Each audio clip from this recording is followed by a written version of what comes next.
চেন্নাইয়ের শিরোপা জেতার আশা শেষ।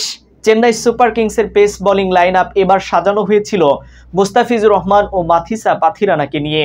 চিপাকে ঘরের মাঠে চেন্নাই যে দুর্গ গড়ে তুলেছিল গত 17 বছর ধরে, সেই দুর্গের প্রধান দুই ভরসা ছিলেন এই পেসার জুটি। দারুণ জয়ও এনে দিচ্ছিল তারা, কিন্তু এবার মোস্তাফিজের পর পাথিরানাকেও হারালো চেন্নাই। বিস্তারিত থাকছে রাইপ আহমেদ হৃদয় লেখা প্রতিবেদনে। শঙ্কাটাই শেষ পর্যন্ত সত্য হলো। মাথিসা পাথিরানার আইপিএল যাত্রা এবারের জন্য শেষ হয়ে গেল। 2024 সালের আইপিএলে আর দেখা যাবে না শ্রীলঙ্কান এই পেসারের অদ্ভুতুরে বোলিং অ্যাকশন। হ্যামস্ট্রিংয়ের চোটে পড়ে দেশে ফিরে গিয়েছিলেন, সেখান থেকে আর চেন্নাই শিবিরে আসা হচ্ছে না। এরই মাধ্যমে নিজের ডেথ ওভার স্পেশালিস্ট বোলারদের দুজনকেই হারালো চেন্নাই। চেন্নাই সুপার কিংসের পেস বোলিং লাইন আপ এবার সাজানো হয়েছিল মোস্তাফিজুর রহমান এবং মাথিসা পাথিরানাকে নিয়ে। শিপাকে ঘরের মাঠে চেন্নাই যে দুর্গ গড়ে তুলেছিল গত 17 বছর ধরে, সেই দুর্গের প্রধান দুই ভরসা ছিলেন এই পেসার জুটি।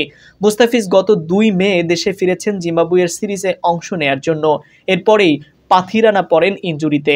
1 মে চেন্নাইয়ের হয়ে শেষ ম্যাচ খেলেছিলেন ফিজ, সেই ম্যাচেও ছিলেন না পাথিরানা। পরে জানা গেল চোটের কারণে নিজের দেশে ফিরেছেন তিনি।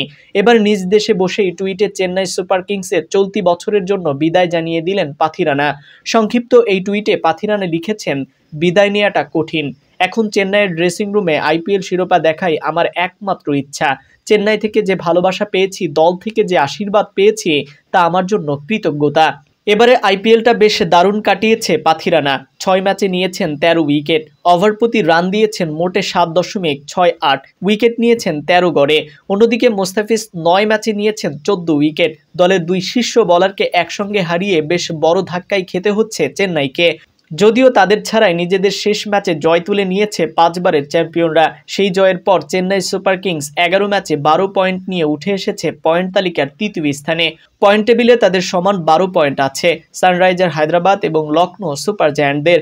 12 পয়েন্ট পেতে পারে দিল্লি ক্যাপিটালসও। পরের ম্যাচে জিতলে তাদের পয়েন্ট হবে 12। তবে এত জটিলতার মাঝেও চেন্নাইয়ের সামনে প্লে অফের রাস্তা বেশ সহজই বলা চলে। নিজেদের শেষ 3 ম্যাচ থেকে অন্তত 2 ম্যাচ জিতলেই তারা চলে যাবে সেরা 4-এ।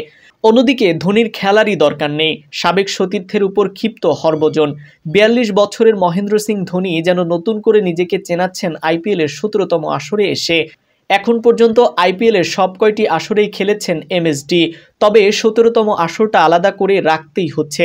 আসরের প্রথম 7 বার ব্যাট করতে নেমে অপরাজিত ছিলেন ধোনি, সেই সঙ্গে দেখিয়েছেন চিরচেনা ফিনিশার রোলে দারুণ সব ক্যামিও ইনিংস। কিন্তু দুর্দান্ত সব ইনিংস ধোনি বরাবরই সমালোচনার শিকার হয়েছেন অনেক পরে ব্যাটিং করতে আসার জন্য। সবশেষ 2 ম্যাচে তারা খেলেছেন পাঞ্জাব কিংসের বিপক্ষে। এদের মধ্যে ঘরের মাঠের ম্যাচে সুযোগ পেলেও বড় কিছু করা হয়নি তার। আর গতকাল তো গোল্ডেন ডাকি মেরেছেন, সেটাও 9 নম্বর ব্যাটার হিসেবে খেলতে নেমে। আর এতেই চটেছেন ধোনির সাবেক 2 সতীর্থ হরভজন সিং এবং ইরফান পাঠান।